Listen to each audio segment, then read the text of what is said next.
How to create an account on Vero. Hey guys, welcome to the channel. So, if you want to create an account and get started on using Vero, what you're gonna do is, first of all, launch the application on your device.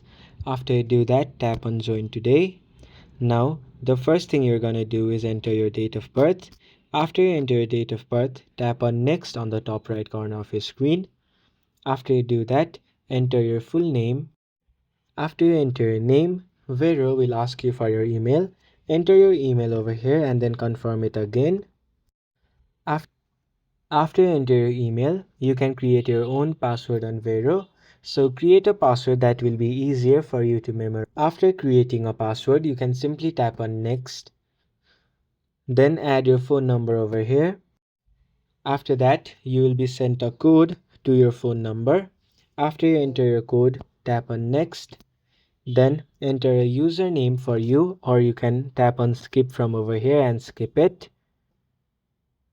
After that, you will successfully be able to create an account on Vero. Thanks for watching the video till the end and see you in the next one.